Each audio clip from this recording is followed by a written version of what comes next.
శ్రోతలకు నా హృదయపూర్వక నమస్కారములు. మన శ్రోతలలో ఒకరు ప్రశ్నను పంపటం జరిగింది. ఆ ప్రశ్న, అందరిలోనూ ఎంతో కొంత జ్ఞానం ఉండే ఉంటుంది, అయినా కూడా అజ్ఞానపు చేష్టలు చేస్తూనే ఉంటారు. ఇదంతా పూర్వజన్మ సంస్కార బలము వల్ల, వాటి వాసనా బలం వల్ల జరుగుతుంటాయా, లేక నిజముగానే బొత్తిగా జ్ఞానం ఉండక చేస్తుంటారా? ఒకవేళ అజ్ఞానంతో చేసేసి తర్వాత జ్ఞానంతో వాటిని గుర్తు చేసుకొని పశ్చాత్తాపం చెందితే దాని వలన కర్మరహితము కావచ్చా? ఈ సందేహమును నివృత్తి చేయగలరు. ఒకవేళ అజ్ఞానంతో తప్పులు చేసేసి తర్వాత జ్ఞానంతో వాటిని గుర్తు చేసుకొని పశ్చాత్తాపం చెందితే దాని వలన కర్మరహితము కావచ్చా, అంటే కర్మ ఫలితాన్ని అనుభవించకుండా ఉండొచ్చా?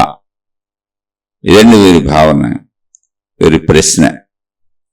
ప్రశ్నని మరొకసారి అర్థం చేసుకునే ప్రయత్నం చేద్దాం. అందరిలో ఎంతో కొంత జ్ఞానం అనేది ఉంటుంది, అయినా కూడా మనుషులు అజ్ఞానపు చేష్టలు చేస్తూ ఉంటారు. దీనికి కారణం పూర్వజన్మ సంస్కారాల, వాసనల, వాటి బలం వలన అలా చేస్తూ ఉంటారా, లేదా నిజంగానే బొత్తిగా జ్ఞానము తెలియక అలా చేస్తూ ఉంటారా? ఒకవేళ అలా చేసేసిన తర్వాత పశ్చాత్తాపడితే ఆ కర్మల నుంచి తప్పించుకోవచ్చా? ఇది వారి సందేహం. దీని గురించి వివరించి చెప్పమని వారు అడుగుతున్నారు. ప్రతి మనిషిలో, అంటే మనిషి శరీరాన్ని సంపూర్ణంగా, మనిషిని ఆధ్యాత్మికతలో పూర్ణంగా గమనించినటువంటి మహాత్ములు మనకి అసలు ఈ ఆధ్యాత్మికత అనేటువంటి జ్ఞానాన్ని అందించుకుంటూ వచ్చారు. వాళ్ళు పూర్తిగా పరిశీలించుకుంటూ వచ్చారు. ఇది తరతరాలుగా జరుగుతూ వస్తున్న విషయం. మనం వాటిని గ్రహించి అందులో మనకు అర్థమైన వాటిని అర్థం చేసుకొని, వాళ్ళు చెబుతున్నది మొత్తం మన గూర్చి కనుక, మన శరీరం గూర్చి కనుక, మన మనసు గూర్చి కనుక, మన ప్రాణం గూర్చి కనుక, మొత్తం మనకు సంబంధించిన మన విషయాలే కనుక అది అర్థం అవటం పెద్ద కష్టమేం కాదు. అర్థం చేసుకొని ధర్మముగా మంచిగా జీవించటానికి ప్రయత్నించాలి. అలా ధర్మముగా మంచిగా జీవించలేకపోవటమే అజ్ఞానపు చేష్టలు, అంతే, అంతకు మించి అందులో విశేషత ఏమీ లేదు. అయితే ఇక్కడ మనం ఆధ్యాత్మిక విషయాలు మాట్లాడుకుంటున్నాం కాబట్టి ఈ ప్రశ్నలు వేసుకుంటున్నాం. ఇప్పుడు సహజంగా జీవిస్తున్న మనుషులందరినీ చూడండి మీరు, కుటుంబాలలో అయినా బయట ప్రపంచంలో అయినా. ఇప్పుడు వ్యాపారాలు పెట్టారు. వ్యాపారాలు ఎందుకు చేస్తున్నారు? లాభం కోసం. వ్యాపారం చేసేది ఎదుటి వ్యక్తికి మేలు చేయాలి, ఎదుటి వ్యక్తికి అవసరమైనటువంటి వస్తువులు, సరుకులు అందించాలి. వాళ్ళకి ఇవన్నీ అందించటం ద్వారా ప్రజలు బ్రతుకుతారు. ఒకనే సేవాభావంతో వ్యాపారం పెట్టలే ఎవరో. వ్యాపారం పెడుతున్నారంటేనే నేను బ్రతకాలి, నాకు లాభం కావాలి అనే దృష్టిలో చేస్తున్నారు. అలాగే వృత్తులు, ఎవరైనా ఏ వృత్తులు చేస్తున్నా ఆ వృత్తుల ద్వారా ధన సంపాదన కోసం, అంటే నాకు లాభం కావాలి, నేను బ్రతకాలి, నేను బ్రతకటానికి నాకు ఈ వృత్తులు, అంతే తప్ప ఈ వృత్తులు చేయటం ద్వారా నేను ఇతరులకు ఉపయోగపడుతున్నాను, ఇతరులు సమాజంలో కావలసిన అందరికీ ఏదో ఒక మేలు చేస్తున్నాను, ఈ వృత్తుల ద్వారా మేలు చేయటం కోసం, ఇతరులకు సేవ చేయటం కోసం నేను ఈ వృత్తులు చేపట్టాను అనే భావంతో ఎవరైనా ఉన్నారా? లేదు. ఉద్యోగాలు అంతే. ఉద్యోగాలు చేసే వాళ్ళందరూ తమ బ్రతుకు తెరువు కోసం, తాము బ్రతకటం కోసం, తమకు ధనం కోసం. అక్కడ ఉద్యోగం చేసేటప్పుడు ఇతరులకు మేలు చేయటం కోసం ఉద్యోగం చేస్తున్నాను, ఆ సంస్థ బాగుండటం కోసమో, వాళ్ళు బాగుండటం కోసమో, నాకు ఉద్యోగం ఇచ్చిన వాళ్ళు బాగుండటం కోసమో, నా యజమానులు బాగుండటం కోసమో, లేదా సమాజంలో సభ్యులు, మనుషులు బాగుండటం కోసమో ఉద్యోగం చేస్తున్నాను, సేవ చేస్తున్నాను అన్న భావంతో చేస్తున్నారు ఎవరన్నా? ఎక్కడైనా ఎదుటవాడికి మేలు జరగాలి, ఎదుటవాడికి సంతృప్తిగా జీవితం గడపాలి, ఎదుటివారికి మంచి జరగాలి, వాళ్ళు కష్ట నష్టములకు లోనవ్వకూడదు అనే భావన ఉన్నదా? ఎక్కడైనా సరే ఆ భావనతో మనం ఎక్కడైనా చేస్తున్నామా పనులు, వృత్తి వ్యాపార ఉద్యోగాలు ఎవరు ఎక్కడ ఏది చేసినా. అంటే ఏంటి? మనిషి మూల భావనలోనే. అంటే ఈవెన్ మనం ఒకళ్ళు పెళ్లి చేసుకున్నా, మనం మన జీవితం కూడా చూసుకోండి, మనం వివాహం చేసుకుంటే నా సౌఖ్యం కోసం, నా శారీరక సుఖం కోసం, ఒక జీవితకాలం మొత్తం నాకు తోడు నీడ రక్షణ అండ దండ అన్నీ ఉండటం కోసం, నాకు మనిషి కావాలని జీవిత భాగస్వామిని ఏది ఎతికి ఎవరి తాహతలో వాళ్ళు బేరసారాలు చేసుకొని వెతుక్కొని తెచ్చుకుంటున్నాం. మళ్ళీ అక్కడేముంది? వ్యాపారమే ఉంది.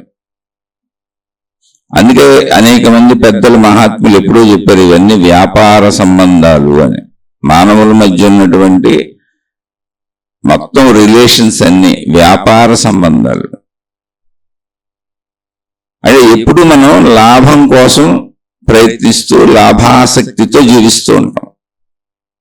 ఇప్పుడు లాభం కోసం ప్రయత్నిస్తూ లాభాసక్తితో జీవించేవాడు తనకు ఎక్కువ లాభం రావాలనేగా ప్రయత్నిస్తాడు. అసలు మొదలైందే లాభాపేక్షగా. అంటే ఇక్కడ ఒక విషయాన్ని గుర్తుపెట్టుకోవాలి, ఒక ప్రశ్న కూడా మనం వేసుకోవచ్చు. మరి నేను బ్రతకాలి కదండి, నేను బ్రతకాలి అన్న దాంట్లో నా బ్రతుకు మొదలై సాగుతాను, లాభాపేక్షతోనే ఉంటాను కదా, లాభాపేక్ష లేకుండా నేనెలా బ్రతుకుతాను అందరికీ ఉచితంగా సేవలు చేస్తే అనేటువంటి ప్రశ్న మనం వేసుకోవాలి కూడా. ఇక్కడే ఆధ్యాత్మికత ధర్మము ఉంది. నేను బ్రతకటం ఎంత ముఖ్యమో నా చుట్టూ ఉన్న వాళ్ళు బ్రతకటం అంతే ముఖ్యం. మొత్తం ఈ ప్రకృతి మీద ఆధారపడి నా బ్రతుకు ఉన్నది. ప్రకృతి మీద అంటే పంచభూతాలు కానీ, లేదా చుట్టూ ఉన్నటువంటి చెట్టు చేమ ఆహార పదార్థాలు కానీ, మన చుట్టూ ఉన్న జంతువులు కానీ, మన చుట్టూ ఉన్న మనుషులు కానీ, మొత్తం భూమి నీరు గాలి వాయువు అన్ని వీటి మీద ఆధారపడి నేను బతుకుతున్నాను. అంటే ఇవన్నీ నన్ను బతికిస్తున్నాయి. ఇక్కడ మనం గుర్తుపెట్టుకోవలసిన విషయము జ్ఞానపరమైన విషయము, ఆధ్యాత్మికత చెప్పే సత్యము. సత్యం ఏంటంటే ఉన్నది ఉన్నట్టు చెప్పేది ఏంటంటే అసలు గాలి నిన్ను బ్రతికిస్తుంది, అదేదో నిన్ను వాడుకోవట్లా, నిన్నే బతికిస్తుంది. సూర్యుడు నిన్ను బతికిస్తున్నాడు, భూమి నువ్వు నిలబడటానికి సాయంగా ఉండి నిన్ను బతికిస్తుంది, నువ్వు తిరగటానికి స్పేస్ ఆకాశము నీకు ఉపయోగపడుతుంది, నువ్వు ఉండటానికి తిరగటానికి. నీరు నిన్ను బతికిస్తుంది, ఇలా చెట్ల నుంచి వచ్చే ఆహార పదార్థాలు నిన్ను బతికిస్తున్నాయి. అనేక జంతువులు మాంసాహార రూపంలో నువ్వు తిని బతుకుతున్నావు. అంటే ఏంటి? నువ్వు ప్రకృతిని నిరంతరం వాడుకుంటూ అవన్నీ నీకు ఉపయోగపడుతున్నాయి, నువ్వు వాడుకుంటూ బతుకుతున్నావు. కానీ మనుషుల దగ్గరికి వచ్చేటప్పటికి సాటి మనిషిని వాడేసుకుందాం, వీటన్నింటినీ ఎలా వాడుకుంటున్నాం అలా వాడేసుకుందాం, నా లాభం కోసమే బతుకుదాం, ఇదే భావన పెట్టుకున్నాం. అక్కడ ఎలా పెట్టుకున్నావు, ఇక్కడ అలాగే పెట్టుకున్నావు. ప్రకృతిని ఎలా వాడుకుంటున్నావు, మనుషులను కూడా అలా వాడేసుకుందాం అనుకుంటున్నావు. కానీ మనుషులు కూడా నాలాంటి వాళ్ళేగా. ఇప్పుడు మనుషులందరూ అనేక ఉత్పత్తులు తయారు చేయకపోతే నేను బ్రతకడం కుదరదుగా. ఇది ఆధ్యాత్మిక జ్ఞానం అంటే ఏంటంటే ఒక ప్రాక్టికల్ థింకింగ్ ఉన్న సత్యము. ఇప్పుడు నేను మనిషిని మోసం చేశాను, నా వల్ల మనిషి నష్టపోయాడు. ఆ నష్టపోయిన మనిషి, కష్టపడిన మనిషి, ఇబ్బంది పడిన మనిషి ఏమి చేయలేకపోతున్నాడు, ఎప్పుడూ నష్టాల్లోకి వెళ్ళిపోతున్నాడు. ఆ నష్టాల్లో ఉన్న మనుషులు తిరిగి ఏమి ఉత్పత్తి చేయలేకపోతున్నారు, తిరిగి బ్రతకటం వాళ్ళకి కష్టమైపోతుంది, ఇబ్బంది పడిపోతున్నారు, దుఃఖపడిపోతున్నారు, కష్ట నష్టాలకు లోనవుతున్నారు. అలా ఇప్పుడు బలం ఉన్న వాళ్ళందరూ, అవకాశం కుదిరిన వాళ్ళందరూ బలహీనుల్ని లేదా మోసపోవటానికి అమాయకంగా ఉన్న వాళ్ళని మోసం చేసుకుంటూ వెళ్ళిపోతుంటే ఎక్కడ కుదిరితే అక్కడ, అప్పుడు మొత్తం సమాజం అస్తవ్యస్తత అయిపోద్దిగా. సమాజంలో అన్ని అస్తవ్యస్తతలే ఉంటాయిగా. ఇప్పుడు సమాజంలో మనం ఏదైనా సరే అందరూ కలిసిమెలిసి ఉండి తలొక పని చేసి తలొక రకంగా ఉత్పత్తులు తయారు చేసి తలొక రకంగా అందరూ చేయూతగా ఒకరికొకరు ఉంటేనేగా సమాజం నడిచేది. సమాజంలో ఒక వర్గం దోచుకుంటూ దాచుకుంటూ ముందుకెళ్ళిపోయి వీళ్ళ దాడికి గురైపోతున్న వాళ్ళందరూ నిరాశ నిస్పృహలకు లోనైపోయి ఏమీ చేయలేని అసహాయులుగా నిస్సహాయులుగా బ్రతకటమే కష్టమైపోతే అప్పుడు ఎవరికి నష్టం? దోచుకునేవాళ్ళు దాచుకునే వాళ్ళకి కూడా కష్టమే. ఎందుకంటే సమాజంలో కొన్ని అసమానతలు వచ్చేస్తే నీకు కూడా అన్ని దొరకవు. అంటే చాలా విశాలంగా ఆలోచిస్తే తప్ప ఈ విషయం అర్థం కాదు. అందుకని ఆధ్యాత్మికత మొత్తం విశాలంగా ఆలోచిస్తుంది. ఇప్పుడు చెట్లు కొట్టేస్తున్నాం అనుకోండి, ఆధ్యాత్మికత ఏం చెబుతుంది? అవసరం ఉంటే కొట్టు, కానీ మళ్ళీ చెట్లను పెంచు, ఇంకో ప్రదేశంలో పెంచు. ఎందుకని? గాలి సమతుల్యత ఉండాలి. చెట్ల వలన చాలా ఉపయోగం ఉంది. గాలి సమతుల్యత ఉండాలి, ఇక్కడ ఆక్సిజన్ ఉండాలి, మిగిలిన జీవులకి మనకి బ్రతకడానికి ఒక సమతుల్యత ఉంది సృష్టిలో. నువ్వు ఎలా అయినా బ్రతుకు, ఆ సమతుల్యతను దెబ్బతీయకు. ఒకవేళ నీ అవసరానికి నువ్వేమైనా వాడుకున్నావు, మళ్ళీ తిరిగి దానికి ఏదో ఒక రూపంలో ఎలా చెల్లించాలో చూడు. అది ప్రకృతికైనా మనిషికైనా. మనిషి కూడా ప్రకృతిలో జీవే. ఈ విశాలమైనటువంటి సత్య జ్ఞానాన్ని చెప్పేది ఆధ్యాత్మికత. ఈ చెప్పేది ఆధ్యాత్మికత అంటే అది ఎక్కడన్నా ఆకాశం నుంచి దిగొచ్చిందా? ఎవరన్నా ప్రత్యేకంగా దేవుళ్ళు దేవతలు పెద్ద శక్తివంతులు వచ్చి కూర్చొని సత్యాలన్నీ చెప్పారా? కానే కాదు. మంచి వాళ్ళైన మనుషులందరూ ఆలోచించారు. ఆలోచనకు సంబంధించిన ఆలోచన ప్రతి మనిషి మెదడులోనే ఉంది. దానికి సంబంధించిన జ్ఞానం మనలోనే ఉంది. దాన్ని బుద్ధి అని పిలుస్తారు. బుద్ధి అనే విచక్షణ జ్ఞానాన్ని ఉపయోగించగలిగిన ప్రతి వాడికే అది అర్థమవుతుంది. అలా ఉపయోగించి అర్థమైన వాళ్ళే చెప్పారు. తెలివి తక్కువ వాడు బుద్ధిని ఎక్కువ వాడు, మనసుని, కోరికల్ని, అహంకారాన్ని వీటిని ఎక్కువ వాడుకుంటాడు. శరీర సుఖాల కోసం ప్రయత్నించుకుంటాడు. వాటి తెలివి పరిధి ఎంతవరకు అంటే నేను నాది నా వాళ్ళు అంతే. ఎవరెటు పోయినా నాకేం పర్వాలా, సృష్టి నాశనం అయిపోయినా నాకేం పర్వాలా, ప్రకృతి నాశనం అయిపోయినా నాకేం పర్వాలా, ఎదుటి మనుషులు నాశనం అయిపోయినా నాకేం పర్వాలా. కాదు, అవి నాశనం అయితే నువ్వు కూడా నాశనం అవుతావు.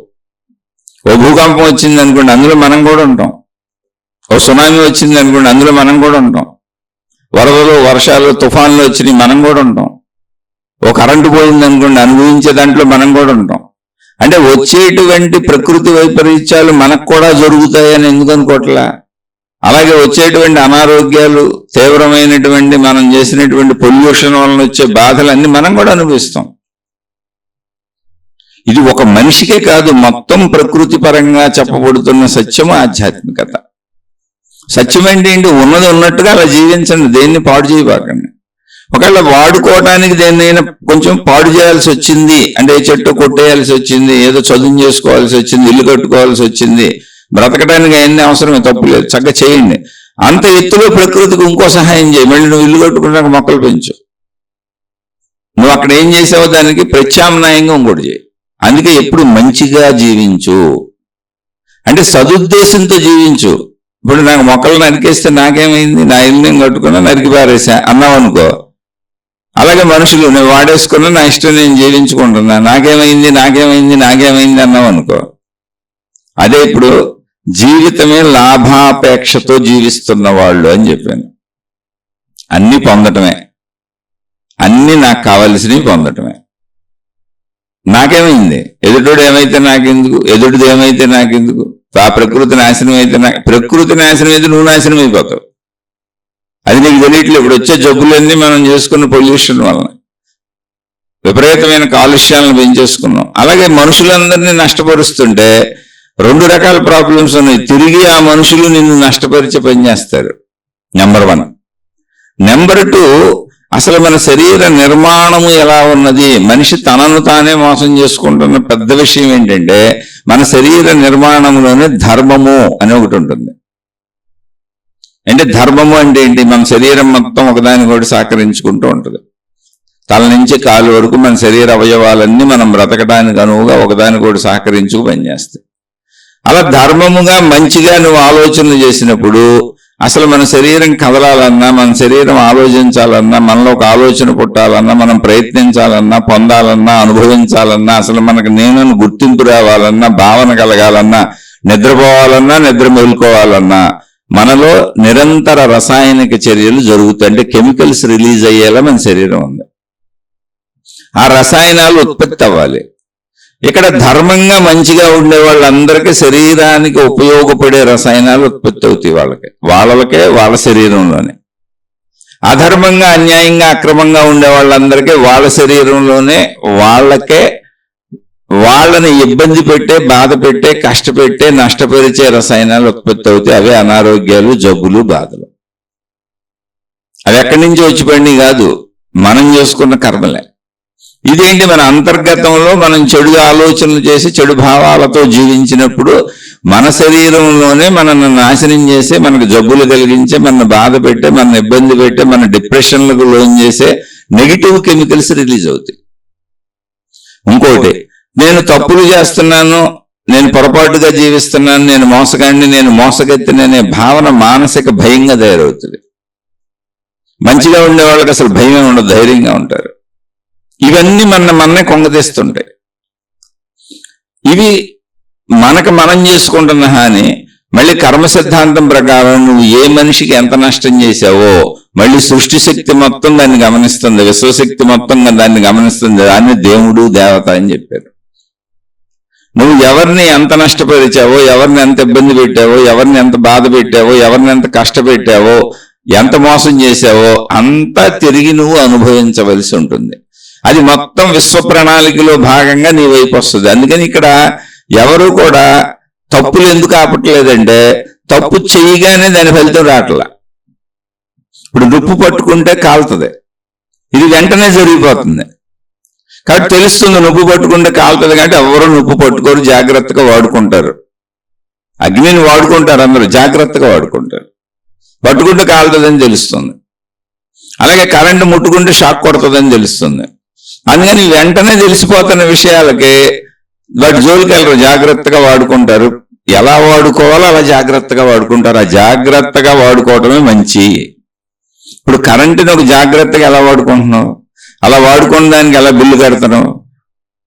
అలాగే అగ్నిని, నిప్పుని ఎలా జాగ్రత్తగా వాడుకుంటున్నావు. మానేలేదు కదా, అగ్ని పట్టుకుంటే కాలుతుంది, పట్టుకోకుండా వాడుకోవచ్చుగా, వాడుకుంటున్నాం.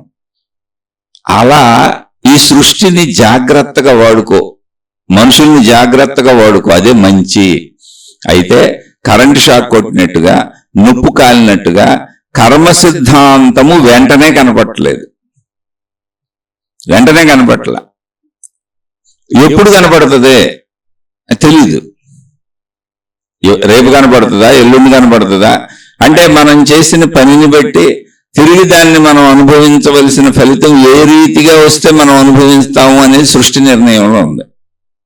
అంటే మీకు ఉదాహరణకు చెబుతాను. చిన్నతనం నుంచి పాండవుల్ని కౌరవులు నానా ఇబ్బందులు పెడుతున్నారు.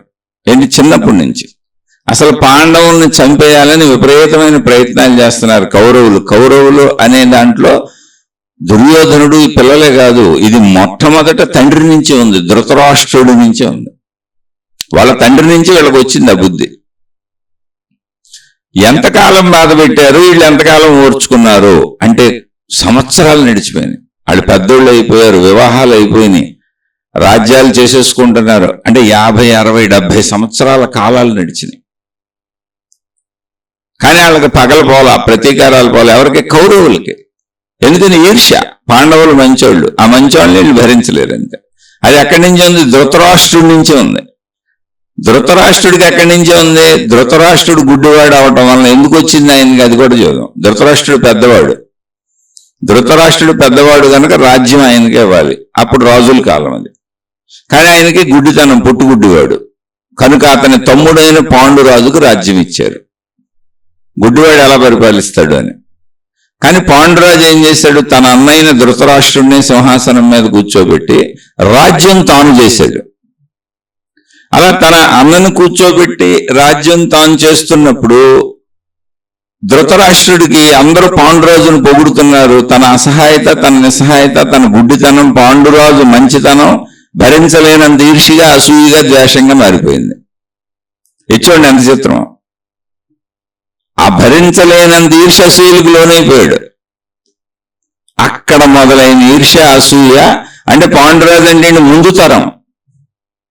అంటే సుమారు ఒక 150-200 సంవత్సరాలు నడిచింది. ఒక 150 సంవత్సరాలు అనుకోండి, కొన్ని 100 సంవత్సరాలు అనుకోండి, ఊరిన విషయానికి. నడుచుకొచ్చిన ఈర్ష్యులు, అసూయలు మళ్ళీ వీళ్ళకి పిల్లలు పుట్టి, వాళ్ళకి పిల్లలు పుట్టి, తర్వాత పాండురాజు చనిపోయి ఆ పిల్లలందరూ ఒకే చోట పెరగాల్సి వచ్చి వీళ్ళందరినీ భీష్ముడు రక్షిస్తూ అండగా ఉండి మొత్తం పెంచుకుంటూ వస్తే ఆఖరికి వీళ్ళు పెద్దవాళ్ళు అయిపోయి వివాహాలు చేసుకుని వీళ్ళందరికీ 40 ఏళ్ళు 50 ఏళ్ళు 60 ఏళ్ళు అలా వచ్చేస్తే ఆ వయసులకు వచ్చినాక ఆఖరిలో కురుక్షేత్రం జరిగింది యుద్ధం. సుమారు 67 కోట్ల మంది చనిపోయారు.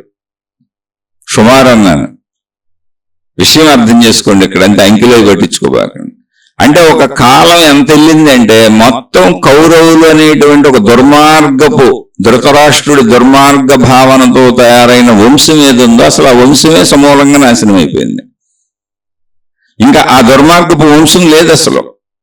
ఆ దుష్టబుద్ధి వంశం లేదు. ఇప్పుడు గుడ్డివాడు ప్రశాంతంగా ఉండి తమ్ముడే తనకు సాయం చేసి తమ్ముడు తనని సింహాసనం మీద కూర్చోబెట్టి తమ్ముడే తనని గౌరవించి మొత్తం మా అన్నయ్య అన్నప్పుడు ఎంత ప్రేమగా ఉండాలి ఆ తమ్ముడు పట్ల.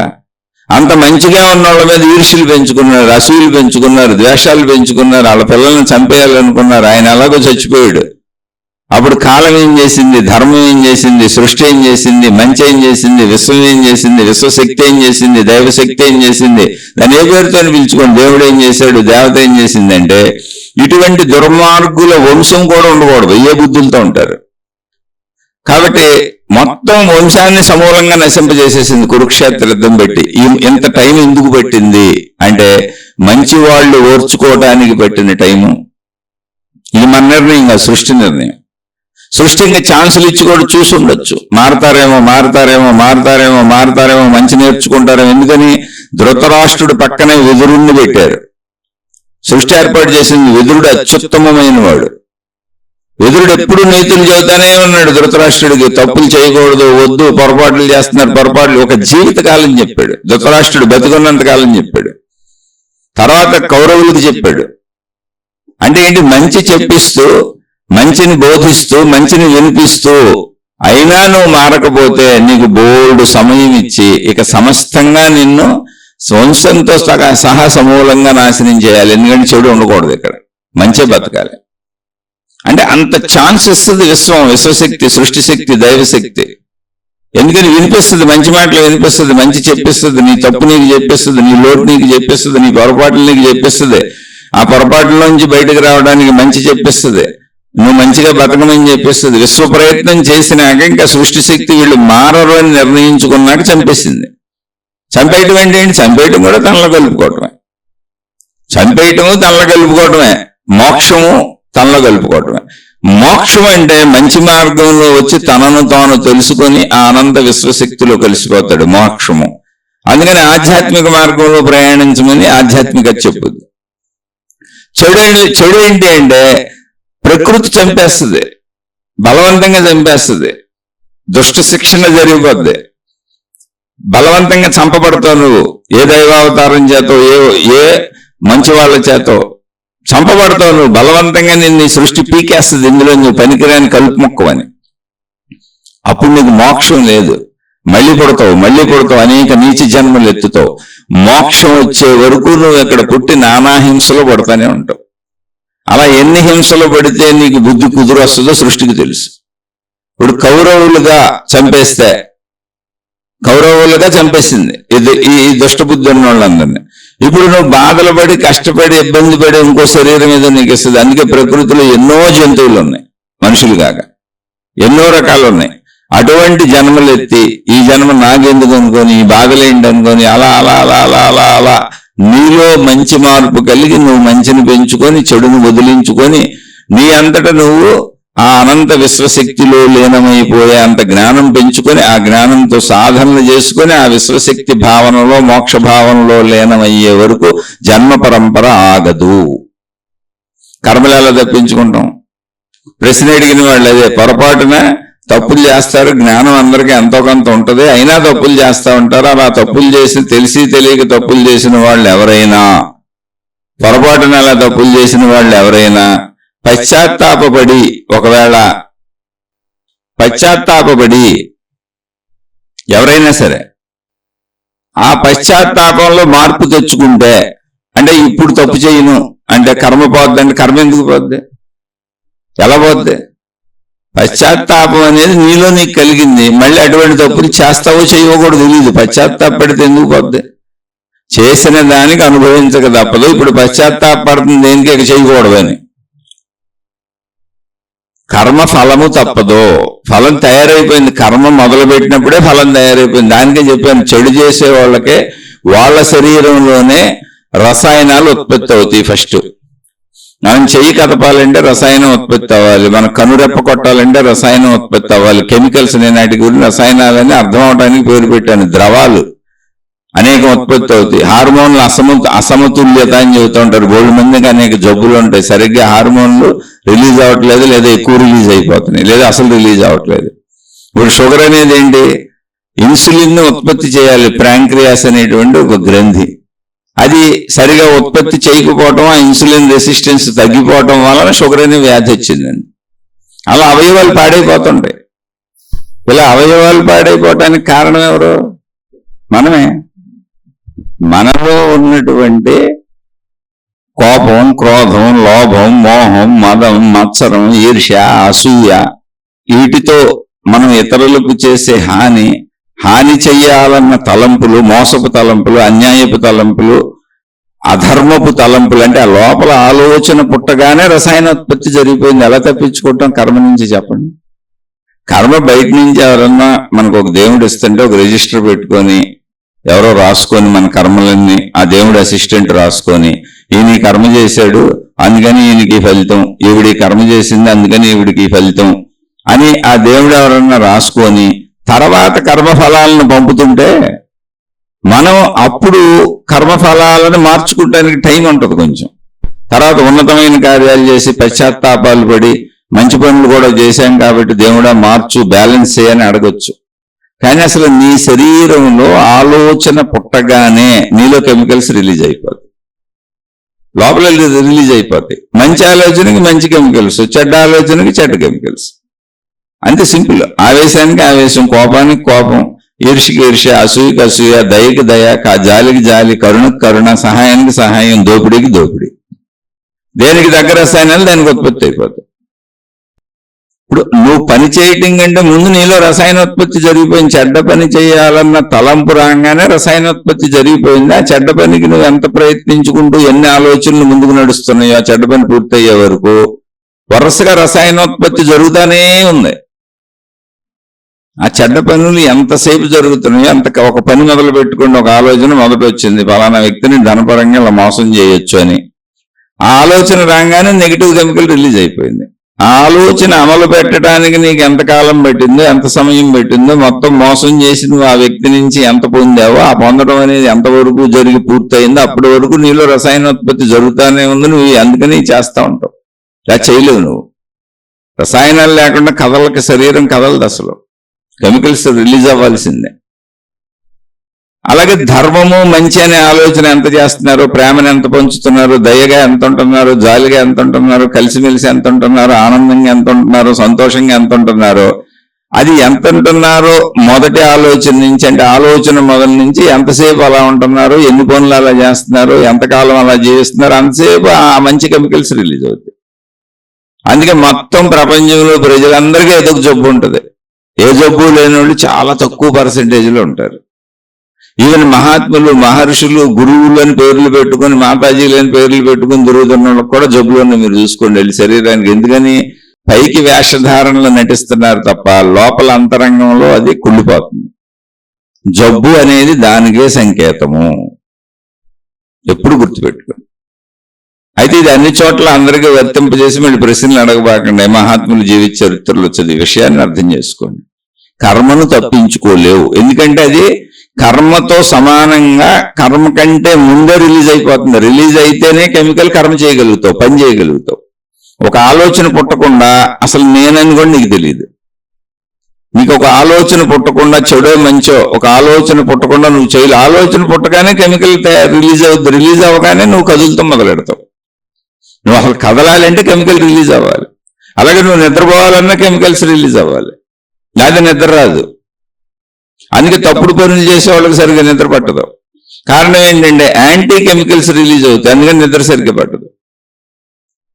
ఇలా మొత్తం మన శరీరాన్ని మనమే కొల్లబెట్టుకుంటున్నాం జబ్బులతో, మనసును మనమే కొల్లబెట్టుకుంటున్నాం జబ్బులతో. ఈ రిలీజ్ అయ్యేటువంటి రసాయనాలు ఏమున్నాయో, ఈ కెమికల్స్ ఏమున్నాయో, హార్మోన్లు అని రకరకాల పేర్లతో పిలుస్తారు శరీరంలో.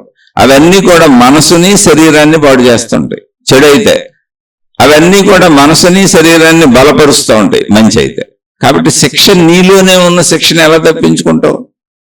ఇంకొకళ్ళు వేసే శిక్ష అయితే తప్పించుకోవచ్చు. అలాగే మళ్ళీ ఇంకో గమ్మత్తు ఉంది.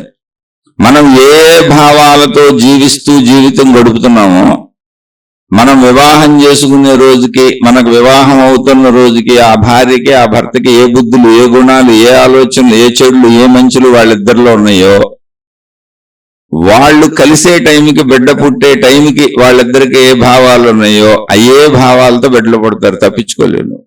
అందుకే చాలా మందికి అవకరాలు, లోపాలు ఉన్న పిల్లలు పుడతారు. ఎందుకంటే పాపం ఆల్రెడీ నీలో పేరుకుపోయింది. నువ్వు ఆల్రెడీ నీ శరీరంలో అసమతుల్యతలు గురైపోయింది. నీ శరీరం, నీ లోపల శరీరం రోగగ్రస్తం అయిపోయింది. నీ అణువులు, కణాలు రకరకాలుగా విచ్ఛిన్నమైపోయింది. నీకు తెలియదు, ఏదో విడిచికెళ్తున్నావు బండిని. అందుకని అటువంటి వాళ్ళు కలిసినప్పుడు ఆ దుర్మార్గం నెక్స్ట్ జనరేషన్కి వచ్చేస్తుంది.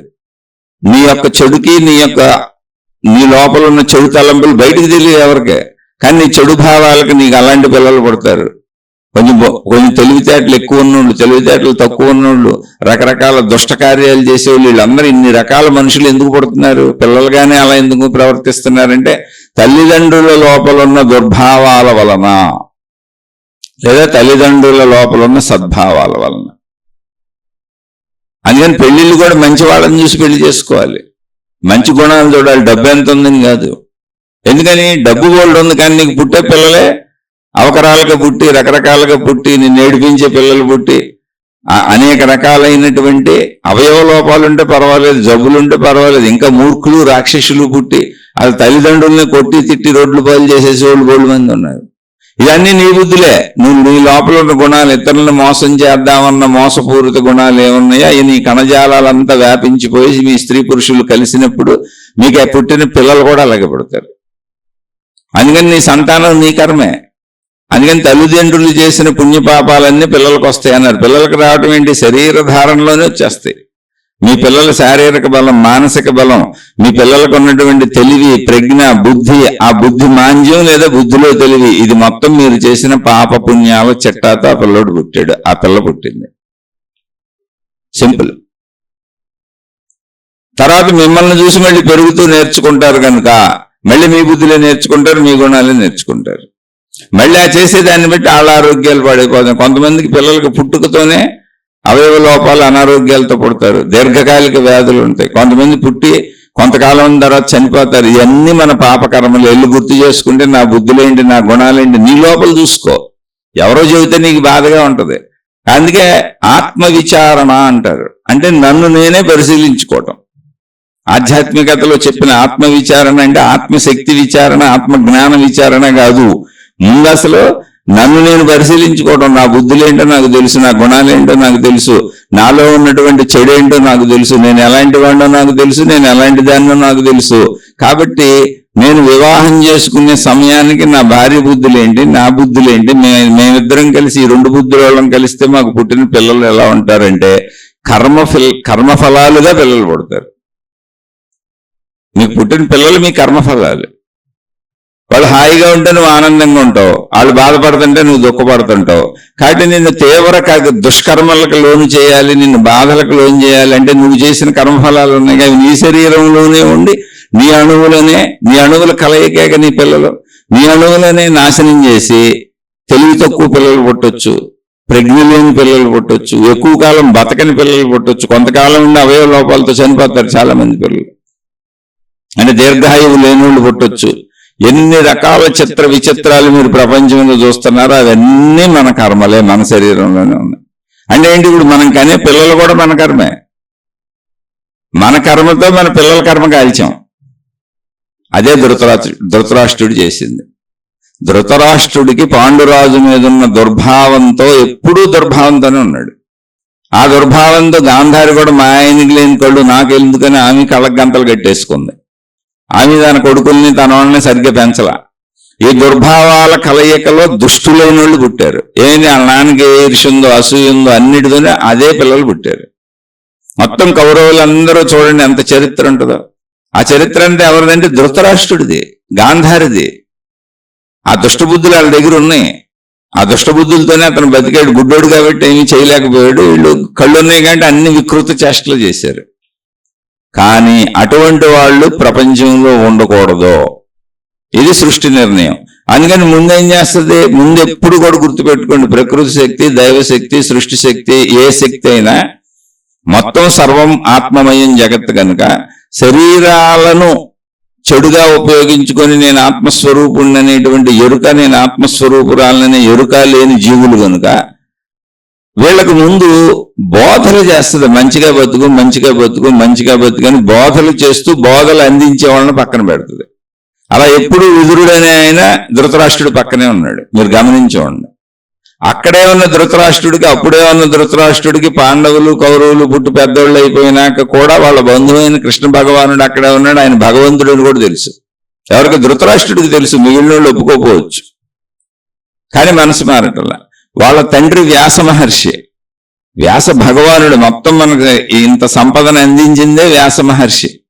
లేకపోతే అసలు జ్ఞానమే లేదు, భూమి మీద జ్ఞానమే లేదు. ఇక మిగిలిన ఎన్ని మతాలున్నా ఏమన్నా అందులోంచి కాపీ కొట్టుకుంది. అలా నేను ఎవరిని క్రిటిసైజ్ చేయాలనుకోవట్లా. మనం ఇప్పుడు ఎక్కడ ఏదైనా కొంచెం మంచి విషయం, కొంచెం ధర్మ విషయం, కొద్దిగా అతి సామాన్యుడు మాట్లాడుకునేటువంటి ఏ చిన్న మంచి అయినా అది వ్యాస భగవానుడు అందించిందే. ఆయన రచించినటువంటి అనేక వేదాలను ఆయన ఒక పద్ధతి చేసి ఇచ్చారు. పురాణాలు, ఇతిహాసాలు, అనేక గ్రంథాలలోంచి వచ్చినటువంటి చదువు రాని వాళ్ళు కూడా వాటిల్లో అక్కడక్కడ విన్న మంచినే చెప్పుకుంటూ ఉంటారు. ఇక పండితులు చెప్పేవన్నీ ఆయన రచించిన గ్రంథాలే. ఆ తర్వాత మళ్ళీ ఎంతోమంది మహాత్ములు వాటిని ముందుకు తీసుకెళ్లారు. మొట్టమొదట అయితే వ్యాస భగవానుడు. వ్యాస భగవానుడు స్వయంగా తండ్రి ధృతరాష్ట్రుడికి. ఆయన 3 సార్లు వచ్చి చెప్పాడు, ఇవన్నీ వికృత చేష్టలు ఇలా ఉండబాకండి, నీ వంశనాశనం అయిపోద్ది, మొత్తం నీ వాళ్ళే పోతారని. అంతటా మహర్షి మహాత్ముడు చెబుతున్న కుట్రలో కుతంత్రాలు ఆపుకోలేకపోతున్నారు. అంటే ప్రకృతి విదురుడనేటువంటి ఆయన్ని పక్కనే పెట్టి నిత్యము మంచి బోధలు చెప్పింది. విదుర నీతులని ఇప్పుడు కూడా ఫేమస్. నువ్వు తప్పు చేస్తున్నావు, ఇది తప్పు, ఇలాంటి ఆలోచనలు వద్దని జీవితకాలం చెప్పారు ధృతరాష్ట్రుడికి. జీవితకాలం మారలా.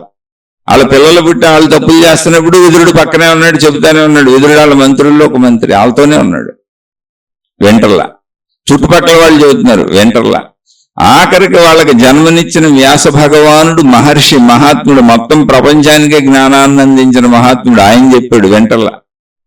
అక్కడే ఉన్నాడు కృష్ణ భగవానుడు. దేవుడని దుర్యోధనుడు వీళ్ళు నమ్మకపోయినా ధృతరాష్ట్రుడు నమ్ముతాడు. ఎందుకని విదురుడు పక్క నుండి మంచి చెబుతున్నాడు, దైవ లక్షణాలు చెబుతున్నాడు, దైవ గుణాలు చెబుతున్నాడు, కృష్ణ భగవానుడు అని చెబుతున్నాడు. నమ్ముతాడు. నమ్మి కృష్ణ నిన్ను దర్శించడానికి నాకు ఆ విశ్వరూప సందర్శనంలో నాకు కనులెమ్మని కూడా అడిగాడు. నిన్ను చూడగలిగేలా నన్ను అనుగ్రహించండి, ఆయన అనుగ్రహించాడు. విశ్వరూప సందర్శనం అయింది. తర్వాత ఇంకా నాకు అక్కర్లేదు, పాత స్థితి ఏమన్నాడు. కానీ బుద్ధి పోలా. ఎందుకు? భగవంతుడు కనబడినా బుద్ధి పోలా. బుద్ధి పోదా అంటే నిజంగా పోదు. ఎందుకని? రావణాసురుడు బోళ్ళు మంది దేవుణ్ణి ప్రత్యక్షం చేసుకున్నాడు తపస్సు చేసి. హిరణ్యకశిపుడు బోళ్ళు మంది దేవుణ్ణి ప్రత్యక్షం చేసుకున్నాడు తపస్సు చేసి. రాక్షస జాతి అంతా దేవుణ్ణి తపస్సు చేసి దేవుళ్ళ దగ్గర నుంచి వరాలు పొంది దేవుళ్లతోనే యుద్ధాలు చేసి ప్రపంచాన్ని నాశనం చేసే ప్రయత్నం చేస్తేనే దేవుళ్ళు అవతార పురుషులకు వచ్చి చంపేశారు.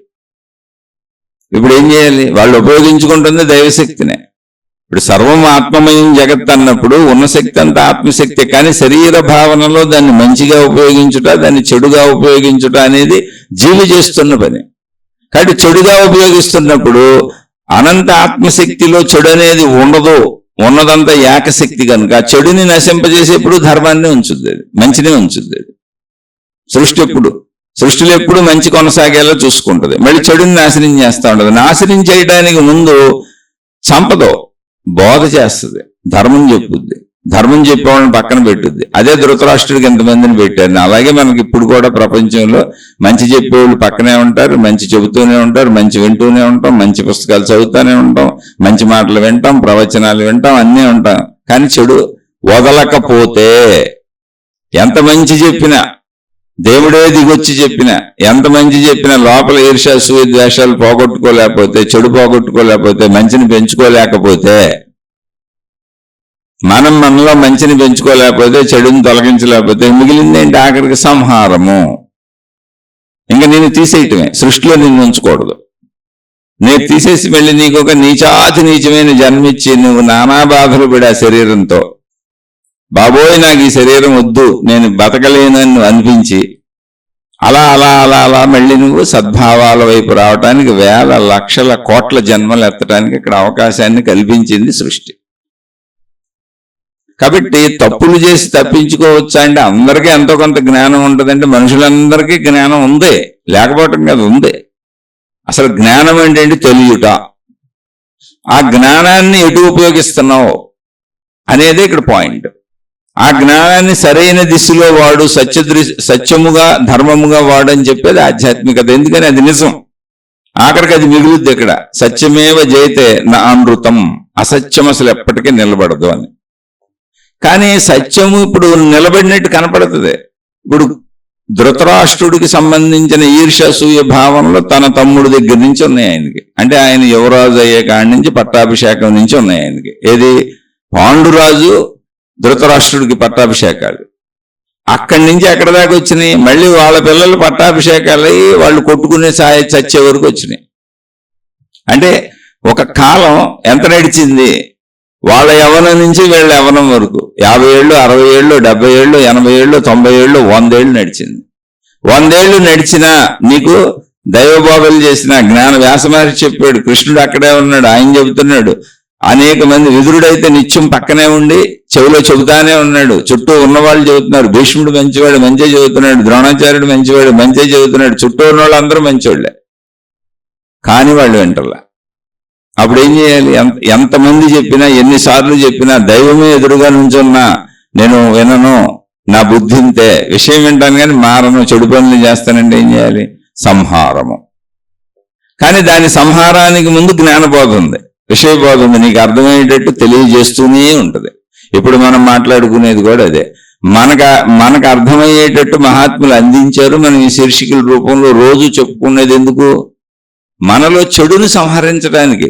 మనం సంహరింపజేసుకొని మంచిని పెంచుకోకపోతే మన సృష్టి సంహరింపజేసేస్తుంది.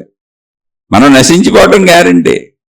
ఆ నశించిపోవటంలో నా అంతట నేను అనంత ఆత్మశక్తిలో లీనమవుతానా, లేదా బలవంతంగా చంపబడి నీచ జన్మలకు వెళ్ళి మళ్ళీ అనేక జన్మలు ఎత్తుకొని వస్తాను? అదే కర్మఫలం. ఇప్పుడు కర్మఫలం ఇప్పుడు ఉంది, ఇప్పుడు చేసిన దానికి ఇప్పుడు అనుభవిస్తాను. అలా చెడు చేస్తూనే జీవించాను కనుక మళ్ళీ నాకు నీచ జన్మ ఇంకోటి వస్తుంది, ఆ చెడుకు తగ్గ జన్మ వస్తుంది. ఎటువంటి చెడు అయితే అటువంటి జన్మ వస్తుంది. ఆ జన్మల్లో నానా బాధలు నానా కష్టాలు పడి ఇన్ని నాకేంటి అనిపిస్తుంది. అందుకే మనుషుల్లో చూడండి, మీకు తినడానికి తిండి లేనోళ్ళు, భిక్షగాళ్ళు, అవయవాలు లేనోళ్ళు, కాళ్ళు లేనోళ్ళు, చేతులు లేనోళ్ళు, కళ్ళు లేనోళ్ళు, మాటలు రానోళ్ళు, ఒక రకమా లక్షల రకాల బాధలు ఉన్నాయండి ఓన్లీ మానవ జాతికే. అందుకని నీ సంతానానికి మొత్తం ఇది వచ్చేస్తుంది. నువ్వు ఇప్పుడు జాగ్రత్తగా బతకపోతే నువ్వే నీ సంతానమే, మళ్ళీ వాళ్ళు అనిపిస్తారు. మళ్ళీ ఇది అనుభవించే విధానం చెబుతున్నా. మన ఆలోచన చేయగానే మనలో తయారయ్యే రసాయనోత్పత్తి, ఈ రసాయనోత్పత్తులతో వస్తున్నటువంటి మంచి లేక చెడు మొత్తం కణజాలం, మన లోపల భావజాలం, మన మనస్సు, మన శరీరం దానికి రియాక్ట్ అయిపోతూ ఉంటుంది. అవే అనారోగ్యాలు, ఆరోగ్యాలు, అవే సంతోషాలు, సుఖాలు, దుఃఖాలు.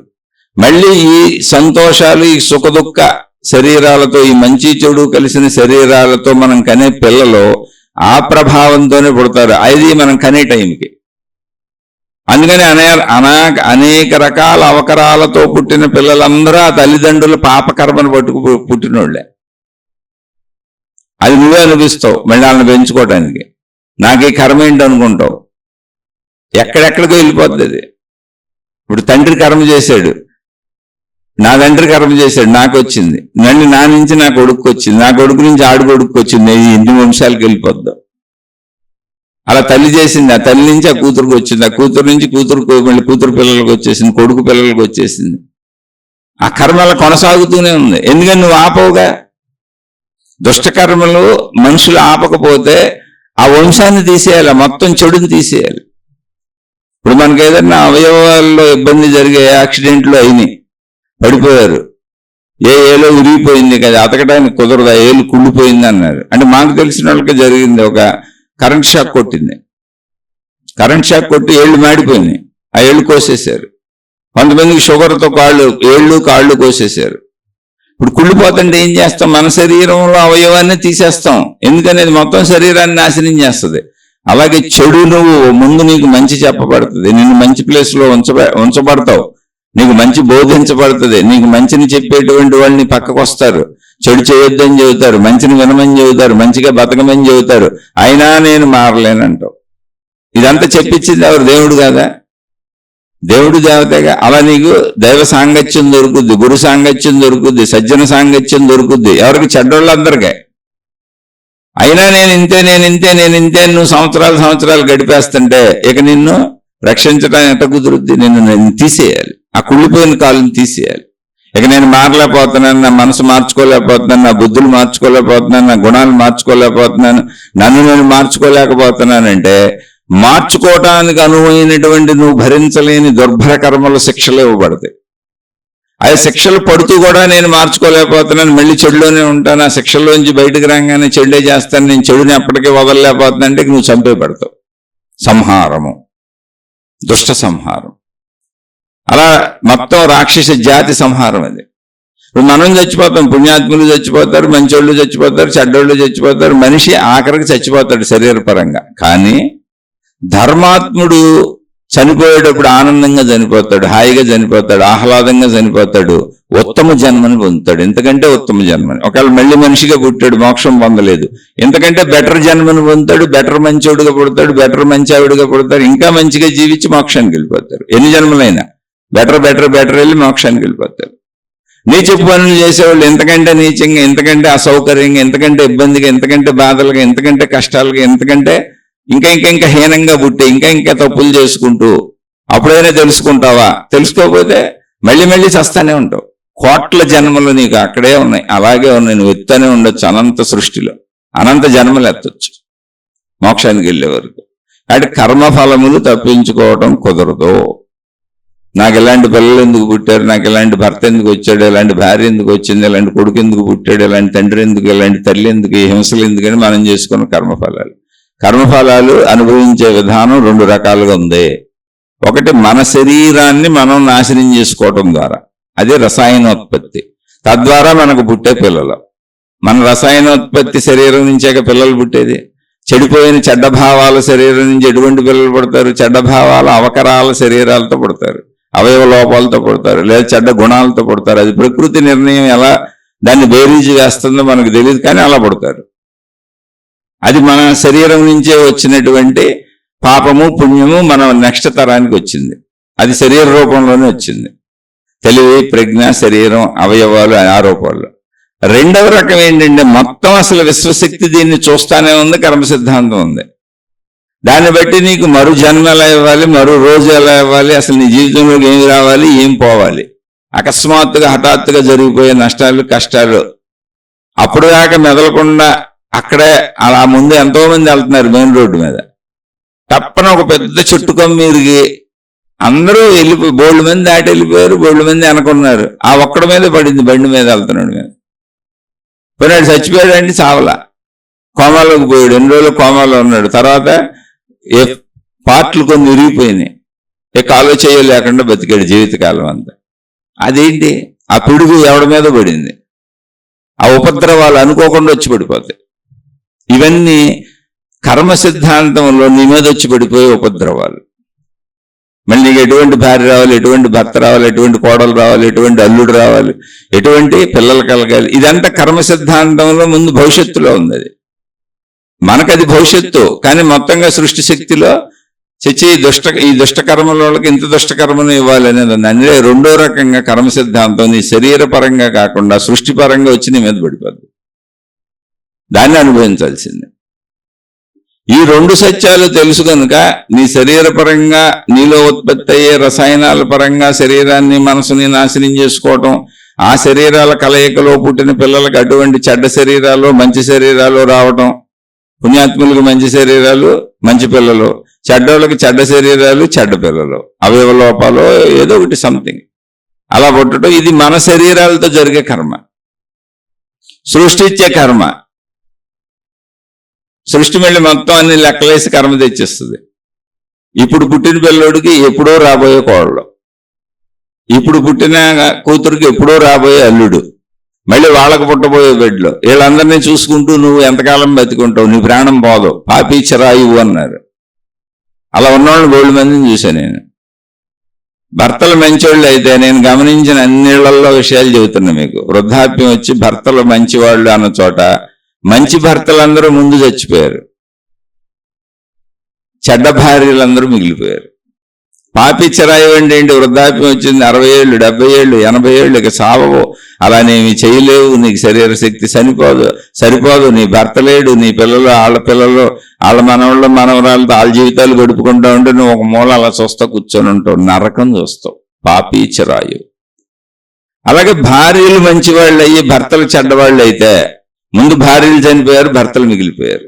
ఏది వృద్ధాప్యం 70 80 90 100 సావరు. ఎందుకు బతుకున్నామా, మాకు ఎందుకు చావు రావట్లేదా అని ఏడుస్తున్న వృద్ధులు బోల్డ్ మంది నాకు తెలుసు. ఎందుకంటే నీకు సృష్టి నీలో మంచిని పెంచడం కోసం చేసిన ఏర్పాటుది. ఇప్పుడైనా మంచి పెంచుకో, ఆ దుర్భావాలు వదులు, ఆ చెడు వదులు, కొంచెం మంచి పెంచుకు చచ్చిపో, మంచి జన్మ వస్తుంది నీకు అని ఇంకా ఆఫర్ ఇస్తుంది. నేను చంపకుండా ఆఫర్ ఇస్తుంది నీకు. 80 అయినా 90 అయినా ఆఫర్ ఎందుకు ఇస్తుంది అంటే ఇంక ఇప్పుడైనా మంచి పని చేయి, మంచి జన్మ ఎత్తుదు. కానీ సృష్టి శక్తి ఎప్పుడు కూడా చెడ్డవాడికైనా మంచివాడికైనా ఇచ్చే ఆఫర్లన్నీ మంచియే. చెడ్డవాడికి మంచిలోకి రమ్మని ఆఫర్ ఇస్తుంది, మంచివాడికి ఇంకా మంచిలోకి వెళ్ళమని ఆఫర్ ఇస్తుంది. అంతే తప్ప అసలు చెడు వైపు సృష్టి శక్తి తీసుకెళ్దు. కానీ శరీర భావనలో మనుషులు అటు ఇదే సృష్టి శక్తిని వాడుకొని అటు పోతున్నారు. ఎందుకంటే నేను ఆత్మశక్తిని అన్న జ్ఞానం లేదు కనుక. కాబట్టి మనలో ప్రతి మనిషిలోనూ బుద్ధి అనే విచక్షణ జ్ఞానం ఉంది. ఆ విచక్షణ జ్ఞానాన్ని వాడుకోవటం మనం నేర్చుకోవాలి. ఆ వాడుకోవటం నేర్చుకోవడానికి ఈ శీర్షికలు చెప్పుకుంటున్నాం. అందుకని మీరు ఏ ప్రశ్న అడిగినా సమాధానం ఎందుకు చెబుతున్నాను అంటే అనేక ఆధ్యాత్మిక గ్రంథాలు ఉన్నాయి. చాలా మంది ఏం చేస్తారంటే ఎంతో మంది రచించిన అద్భుతమైన ఆధ్యాత్మిక గ్రంథాలు ఉన్నాయి, మహామహా గ్రంథాలు ఉన్నాయి. అసలు నేను చెప్పే విషయాలన్నీ వాటిల్లోంచి, నేను చదువుకున్న వాటిల్లోంచి చెబుతున్నా. నాకేం తెలుసు? ఆ గ్రంథాలు తీసుకొని చెప్పొచ్చు మీకు. కానీ అది అలా కాదు. నీ ప్రశ్నకి సందేహం తెలిస్తే నువ్వు కొంచెం ముందుకు వెళ్ళిపోతావు.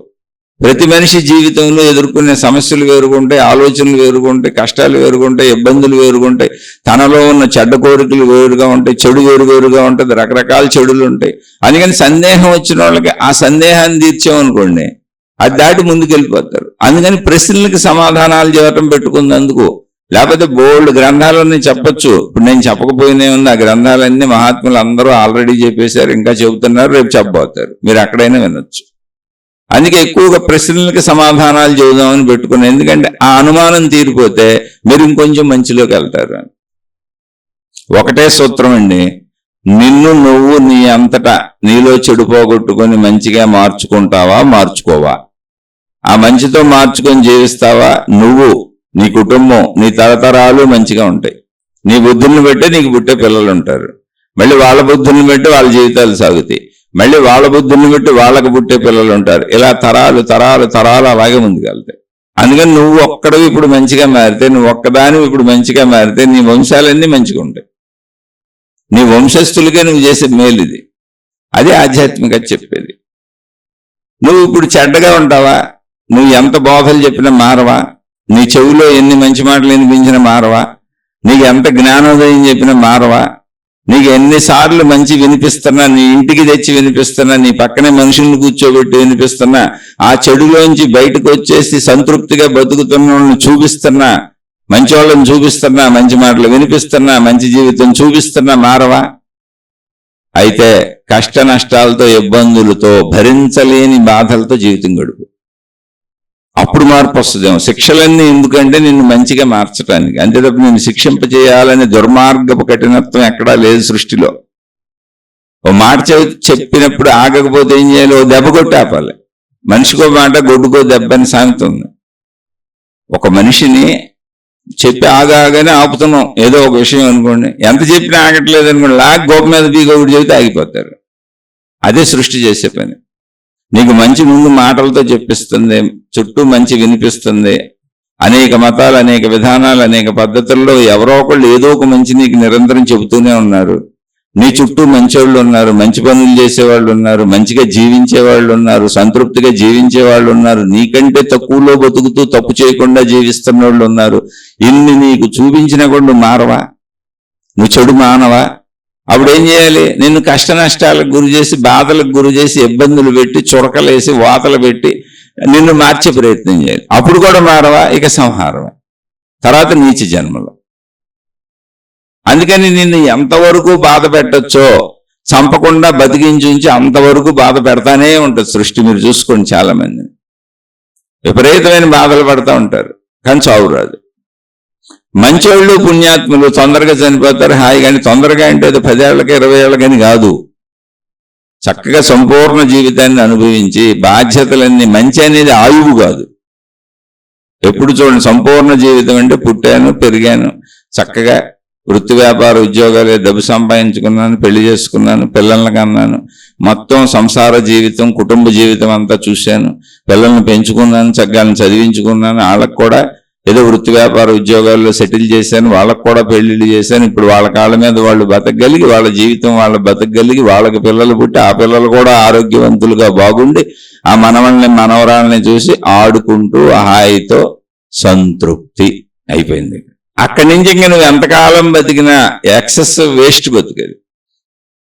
నువ్వు బతకొచ్చు, ఆనందంగా బతుకు, ఆనందంగా ఉంటే మంచిదే. కానీ అక్కడి నుంచి ఇంక నువ్వు చేయగలిగింది లేదు. వృద్ధాప్యంలో నువ్వు కామసుఖాలు అనుభవించలేవు, నువ్వు తిన్నది నీకు వంట పట్టదు, నువ్వు కష్టపడలేవు, శ్రమ పడలేవు, కంటి చూపు తగ్గిపోద్ది, చెవినిగిడి తగ్గిపోద్ది, ఆ శక్తి అన్ని రకాలుగా పంచేంద్రియ శక్తులు తగ్గిపోతాయి, శారీరక శక్తి తగ్గిపోద్ది, నడవలేవు. ప్లస్ వృద్ధుడుగా వృద్ధురాలుగా నువ్వు ఎవరికి అవసరం కూడా లేదు. నీ మీద గౌరవంతో నిన్ను నీ పిల్లలు ప్రేమించవచ్చు, మనవడ మనవరాలు తాతయ్య అమ్మమ్మ అని రావచ్చు, నాయనమ్మ తాతయ్య అని రావచ్చు, కానీ నువ్వేం చేయలేవు. వాళ్ళకి ఎక్కువసేపు ఒళ్ళు కూడా కూర్చోబెట్టుకోలేవు, వాళ్ళకేమీ చేయలేవు. ఇప్పుడు ఇక నువ్వు ఉండే ఉపయోగం ఏంటి? అసలు ఈ శరీరంతో ఉండే ఉపయోగం ఏంటి? నువ్వే ఆలోచించుకో. అది సంపూర్ణ జీవితం అంటే. ఇంకా అక్కడి నుంచి మనిషి ఎన్ని 100 సంవత్సరాలు బతికినా ఇంతే, ఇవే చేస్తాడు. కాబట్టి నేను 60కి చనిపోయినా, 70కి చనిపోయినా, 80కి చనిపోయినా, 100కి చనిపోయినా కాదు, సంపూర్ణ జీవితం అనుభవించానా లేదా? సంపూర్ణ జీవితం అంటే ఏంటి? పుట్టుట, బాల్య దశ అంతా చక్కగా ఆడుకుంటూ, ఆటపాటలతో, చదువు సంధ్యలతో, వృత్తి వ్యాపార ఉద్యోగాలకు సంబంధించిన జ్ఞానాన్ని పొంది, తల్లిదండ్రుల ప్రేమను పొందుతూ సమాజాన్ని తెలుసుకుంటూ హాయిగా బతికాను. అది బాల్యం. కౌమారం, టీనేజ్ వచ్చింది, కొంచెం స్త్రీ పురుష ఆకర్షణ అయినా తల్లిదండ్రులు సంరక్షణ, జాగ్రత్తగా ఉన్నాను. చక్కగా యవ్వనం, కౌమారం తర్వాత యవ్వనంలోకి వచ్చేటప్పటికి చదువు సంధ్యలు అయిపోయినాయి, ధన సంపాదనకు వచ్చాను, వివాహం చేసుకున్నాను, భార్యతో భర్తతో సంపూర్ణంగా సుఖభోగాలు అనుభవించాను, పిల్లల్ని కన్నాను. నా పిల్లల్ని ఇప్పుడు నా కొడుకు, నా కూతురని, నా భార్య, నా భర్త, మా దంపతులను కలిసి హాయిగా పెంచుకున్నాం. మాకే ఇబ్బందులు లేవు, మినిమం తిండి అన్ని గడిచిపోతున్నాయి, పెద్ద పెద్ద కష్టాలు మాకేమీ లేవు. ఇప్పుడు ఆ పిల్లల్ని పెద్దవాళ్ళని చేసేసి, వాళ్ళని చదివించేసి, మళ్ళీ వాళ్ళకి పెళ్లిళ్ళు చేసి, వాళ్ళకి పిల్లలు పుడితే ఎత్తుకొని ఆనందించాను, నా మనవడో నా మనవరాలని. ఇంతే, ఇంకా మనిషి లైఫ్లో ఇంతకంటే లేదు. ఇక అనుభవించడానికి లేదు. నువ్వు ఎన్నాళ్ళున్నా దాన్నే రిపీట్ చేసుకుంటావు, ఆ ఆనందాన్ని స్మరించుకుంటా ఉంటావు. కానీ అక్కడికి వచ్చేటప్పటికి వృద్ధాప్యంలో శక్తిహీనత వచ్చేసింది. అంటే నా పిల్లలకి పిల్లలు పుట్టాలి అంటే కొంతమందికి 50కి, 55కి, 60కి జరిగిపోదు. అయితే నీకు సంపూర్ణ జీవితం అయిపోయినట్టు. ఏమంటే ఇప్పుడు 60 వచ్చేసి చచ్చిపోమంటున్నారంటే కాదు, సంపూర్ణత అయిపోయింది. ఇదే సంపూర్ణ జీవితం. నువ్వు ఎంతకాలం బతికినా. కొంతమందికి అది 70కి పూర్తవుద్ది. అలా ఒక్కొక్కరికి పూర్తయ్యే టైము అంటే ఏంటి? వాళ్ళ పిల్లలు అంతటా వాళ్ళు బ్రతకగలిగటం అనేది. ఇందులో నువ్వు ఎక్కడ దుష్ట కార్యాలతో వెళ్ళినా ఇవన్నీ అసమానతలు అయిపోతాయి. నీ పిల్లలు ఎప్పటికీ నీ మీద ఆధారపడి ఉంటారు, వాళ్ళంతటా వాళ్ళు బతకలేరు. పెళ్లిళ్ళు చేసినా నువ్వే చూడాల్సి వస్తుంది, కూర్చోబెట్టి వాళ్ళ దగ్గర పెట్టుకొని. స్వతంత్రంగా బతకలేరు. ఏదో చిత్రాలుగా ఉంటుంది మానవ జీవితం. గమనించండి, ఇదేం చెప్పడానికి లేదు, లక్షల కోట్ల రకాలుగా ఉంది. కానీ ఒరిజినల్ గా సంపూర్ణ జీవితం అంటే ఏంటి? నా పిల్లలు వాళ్ళంతటా వాళ్ళు బతకగలరు. తన ధన సంపాదనతో, తన తెలివితో, తన ప్రజ్ఞతో, తన భార్యతో, తన పిల్లలతో నా కొడుకు హాయిగా ఉండగలడు. నేనున్నా లేకపోయినా నా కొడుకు వచ్చిన ఢోకా ఏం లేదు, చక్కగా ఉంటాడు. నాకు సంతృప్తి వచ్చేసింది. అది పూర్ణ జీవితం, ధర్మ జీవితం. నా కూతురు హాయిగా ఉండగలదు తన భర్తతో. మంచి అల్లుడు దొరికాడు, చక్కగా ఉంది, ఇద్దరు బ్రహ్మాండంగా బతకగలరు. వాళ్ళ బతుకాళ్ళు బతకగలరు, వాళ్ళని పోషించుకోగలరు, వాళ్ళ పిల్లల్ని వాళ్ళు పోషించుకోగలరు. చక్కగా నాకు మనవడు పుట్టాడు, మనవరాళ్ళు పుట్టారు. నా కూతురు పిల్లల్ని, నా కొడుకు పిల్లల్ని చూసుకొని మురిసిపోతే వీళ్ళ జీవితాలు ఇంకా వాళ్ళు బతకగలరు, నా అవసరత ఏమీ లేదు అనేటువంటి భావన నాకు కలగటమే సంపూర్ణత. ధర్మపరులకి, నిజాయితీ పరులకి, ప్రేమ ఉన్న వాళ్ళకే, అంటే నిజాయితీగా సమాజాన్ని ప్రేమిస్తూ బతికిన వాళ్ళకే, సమాజాన్ని, నీతివంతులకి, ఇటువంటి ధర్మపరులందరికీ చివరి రోజులు ఇలా ఉంటాయి.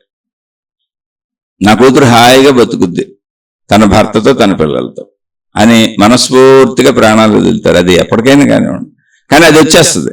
నా కొడుకు హాయిగా బతుకుతాడు తన భార్యతో తన పిల్లలతో, మనసులో అది వచ్చేస్తుంది. ఇప్పుడు వాళ్ళకి అలా కాకుండా ఇబ్బందులు ఉన్నాయనుకోండి, నా కూతురికి అల్లుడికి సరిపడతలేదు, నా కూతురికి పుట్టిన పిల్లలు సరిగ్గా లేరు, ఎట్ట ఇప్పుడు నా కూతురు బతుకు ఏమైపోద్ది, డబ్బులు అయితే మేము మూటలు కట్టి మా కూతురికి కోట్లు ఇచ్చేసాం, కానీ రేపు మా కూతురు బతుకేంటి అనేటువంటి భావన వచ్చిందంటే మీరు పాపపు తల్లిదండ్రులు. ఇప్పుడు నా కొడుకు మూటలు కట్టి కోట్లు ఇచ్చాం, కానీ ఆ వచ్చిన కోడలు ఏంటి, వాళ్ళకి పుట్టిన పిల్లలు సరిగ్గా లేరు, ఆ పిల్లలు సరిగ్గా పెరగట్లేదు, సరిగ్గా ఎదగట్లేదు, వాళ్ళు అవయవ లోపాలతో పుట్టారు, లేదా వాళ్ళు పనికిరాని వాళ్ళు అయిపోతున్నారు ఆ పిల్లలు. ఇదేంటబ్బా నా కొడుకు జీవితం ఇలా అయిపోయింది ఏంటబ్బా, ఇలాంటి దుర్మార్గపు కోళ్ళను కట్టాను, ఇలాంటి దుర్మార్గపు అల్లుడు వచ్చాడు, నా కూతురు జీవితం ఇలా అయిపోయింది ఏంటబ్బా, ఇలాంటి పిల్లలు ఏంటబ్బా అనేది నువ్వు ఎన్ని కోట్లు వాళ్ళకి మూట కట్టించినా నీకు ఆ అసంతృప్తి, వాళ్ళ బతుకు వాళ్ళు బతకగలరు అనేటువంటి భావన నీకు రాలేదు అంటే నువ్వు పాపివి. ఇది పాపము. నీ అంతరంగం చెప్పుద్ది, అది నాకేం తెలుసు ఎవరు పాపులు, ఎవరు మంచోళ్ళు, ఎవరు చెడ్డోళ్ళు. ధర్మము సంపూర్ణ జీవితంలో చిట్ట చివరి దశలో సంతృప్తినిస్తుంది. నా వాళ్ళు హాయిగా బతకగలరని, నా వాళ్ళు ఏమైపోతారో అనేటువంటి ధర్మము నిన్ను బాధ పెడుతుందంటే నువ్వు అధర్మపరురాలివి. రేపు ఎలా బతుకుద్ది, మా తర్వాత మా కూతురు ఎలా బతుకుద్ది, ఆ అల్లుడితో ఎలా బతుకుద్ది, ఆ పిల్లలతో ఎలా బతుకుద్ది, అయ్యో నా కూతురు జీవితం నరకమే, నేనైతే కోట్లు మూట కట్టించాను, అయ్యో నా కొడుకు జీవితం నరకమే, నేనైతే కోట్లు ఆన్లైన్లో కొట్టుకొచ్చి మరి పెట్టాను, కానీ అలా అని ఆ చింతతో మిగిలిపోతావు నువ్వు. ఆ చింతతో మిగిలిపోవటమే నీ పాపము. వృద్ధాప్యంలో ఆ చింత ఎలా ఉంటుందో తెలుసా? చితి మీద ఒక్కసారి కాలుతావు. ఎవరైనా మనిషిని చితి మీద ఒక్కసారి కాలుస్తారు, చింత రోజూ క్షణక్షణం కాలుస్తానే ఉంటుంది. అందుకే కర్మలు ఇప్పుడు బుద్ధిరిగి వయసులో ఉన్నప్పుడే మంచి కర్మలు చేస్తే చివరి దశ బాగుంటుంది, దాన్ని బాగుపరుచుకోవాలి. అది ఆ సత్యాలను చెప్పేది ఆధ్యాత్మికత. కాబట్టి ఎవరి కాలం మనం బేరీ చేసుకు చూసుకోవటం, ఎవరితోనూ చెప్పుకోవడానికి ఏమి లేదు ఇక్కడ. వాళ్ళు తప్పు వీళ్ళు తప్పు అనడానికి ఎవరు మనం నిర్ణయించలేం, వాళ్ళ అంతరంగమే వాళ్ళకి శిక్ష. మనసే మనిషికి తీరని శిక్ష, దేవుడు ఇలా తీర్చుకున్నాడు కక్ష అని రాశాడు మహానుభావుడు. నీ అంతరంగం నీకే తెలుస్తుంది, నీ దుఃఖం నీకే తెలుస్తుంది, నీ బాధ నీకే తెలుస్తుంది, నీ భయం నీకే తెలుస్తుంది. ఎవరిని కామెంట్ చేయకూడదు, అసలు చేయకూడదు, చేయక్కర్లేదు. చెడ్డవాళ్ళని చేయకూడదు, మంచి వాళ్ళని చేయకూడదు. మనం ఎందుకులే, అసలు అది మనకు అనవసర విషయం. ఎందుకంటే ఎవరి శిక్ష వాళ్ళ మనసులోనే ఉంది, ఎవరి శిక్ష వాళ్ళ శరీరంలోనే ఉంది, ఎవరి శిక్ష వాళ్ళ భావనలోనే ఉంది, ఎవరి శిక్ష వాళ్ళ జీవితంలోనే ఉంది. అందుకని మీ ఆలోచనలను బట్టి మిమ్మల్ని మీరు గ్రహించుకుంటూ ముందుకు సాగండి.